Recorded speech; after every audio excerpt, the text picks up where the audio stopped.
Environmental considerations. What are some environmental considerations that we have to work with or deal with? Indoor? Outdoor. Now, from indoor, what are some environmental considerations that differ from this office space that you guys occupy, the passageways, the corridors? They're both inside, right? Here, most people walk around. There's really not that much of a worry that somebody's going to be beating on the camera or trying to pull it off the wall or trying to hang themselves with it, right?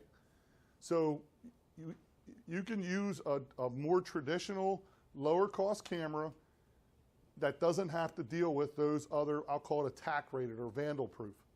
Now, outside versus inside, what's the difference? Rain? Wind? Yeah. Wind's a big one. Depending on where you live. Right. How about cold? Yeah. How about humidity? How about heat? How about sunshine? Okay? All that stuff is important. If you take, there's a reason that these cameras are white, the housings are white, because white's pretty reflective to heat, right? If the sun's on it, it's going to be, if you take the camera and you paint it black, the temperature of the camera is probably going to change inside by 10, 12, 15 degrees, right? So you don't want to take a black camera and put it in the middle of Arizona where the sunshine is, because the temperature may ruin the camera.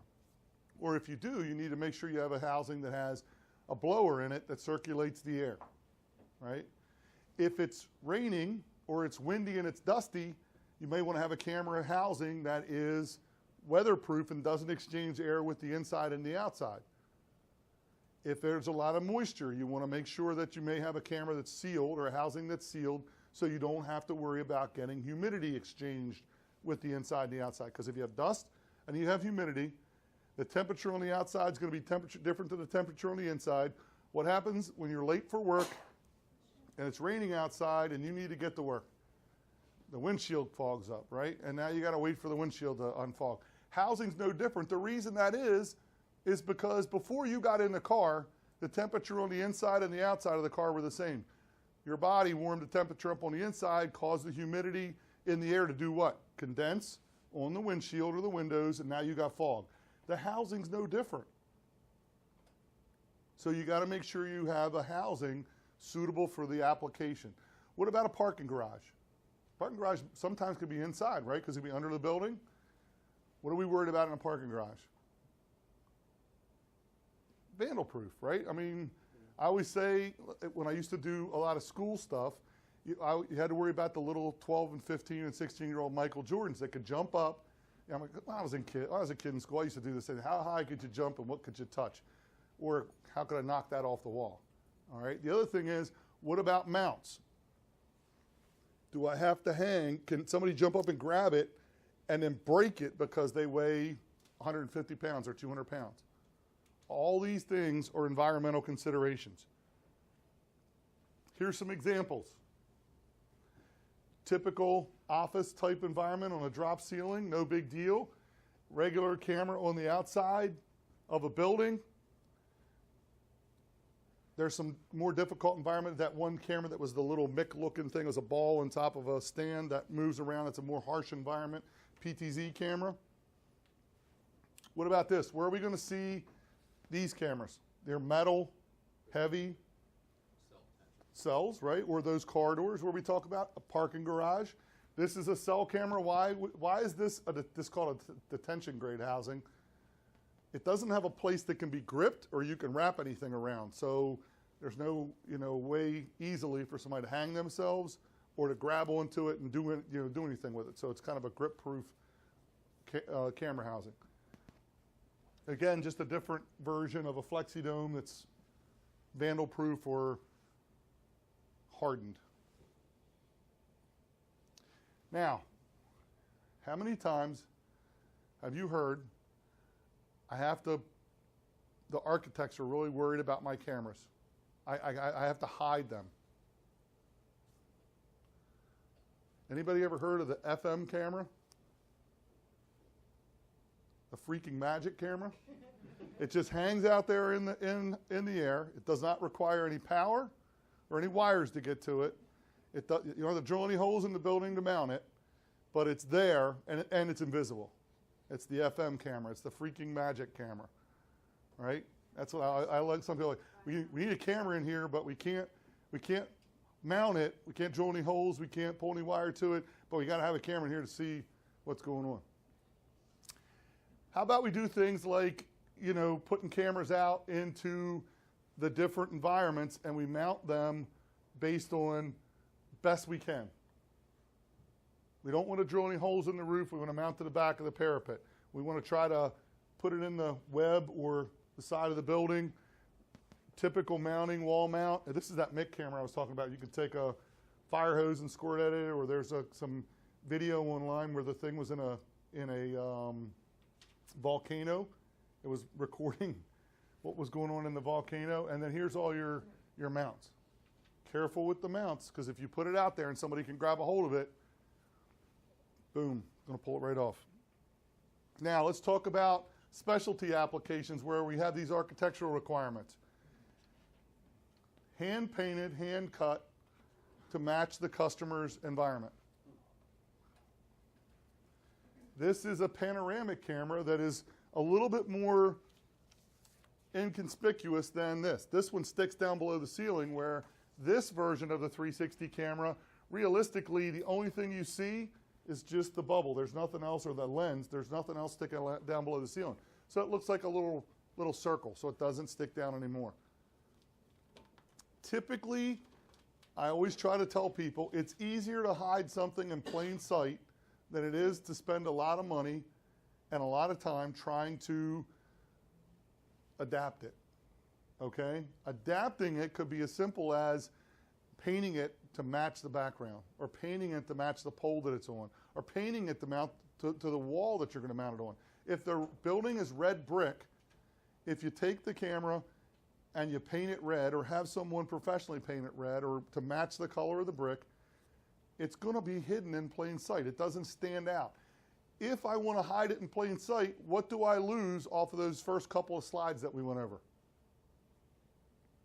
Deterrent, right? So if I'm hiding it, people can't see it, there's no longer going to be a deterrent for you. These types of custom mounts and things like that, do you have somebody particularly Yes. utilized? Yep. Guy we work with for years and years and years who does a lot of one-off stuff. And he'll do painting. So people always ask, why does it cost so much to paint a camera? Well, literally, you have to disassemble it to do it the right way. You can take blue painter's tape and cover the bubble and get a can of spray paint and spray paint it. But in about 6 or 8 months, there's a chance that the paint's going to come off, and now you're going to have something that's probably black or gray with big white splotches on it, right? So you have to take the entire thing apart, take the electronics out of it, prepare it, prep the metal and the other material, and then you have to paint them. And then you dry them and put other material, you know, depends on what you're doing, so that it will last a long time. You know, so there's ways to do it that are better than other ways, but if you need something super custom, we can do very custom things, but it's going to cost extra money and it's going to be time related. So there's issues with that. Does it affect warranty in any way? The only time it affects warranty is the cameras are super smart now. They all have a memory. So if the temperature of the camera exceeds the rating of the camera, it's not covered. And all they got to do is hook to the camera and download the information out of the camera, just like a PC anymore. They know what the highest temperature rating was, and if it just kept going up and up, and it did that several times, then they're going to say, well, we're not going to cover it under warranty. But most of the time, we just tell people, just be cognizant of where you are. In our environment here in DC, we don't have to worry about it. With you guys, be very careful, because you're doing facilities all over the country and sometimes all over the world. So be careful in terms of painting them dark colors. Any questions about the environmental stuff? Does everybody get, you have to, there's an environment in the office out here.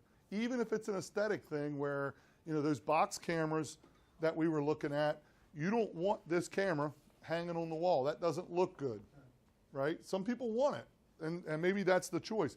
You would much rather have this camera stuck up in the ceiling, so just the bubble showing, and it makes the office look a little bit better.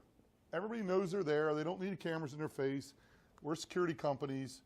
We know what's going on, so we have to, capture this stuff. And when you walk around in other people's offices, you see that. But you don't necessarily have to have something sticking out like this This is an environmental consideration, the aesthetics.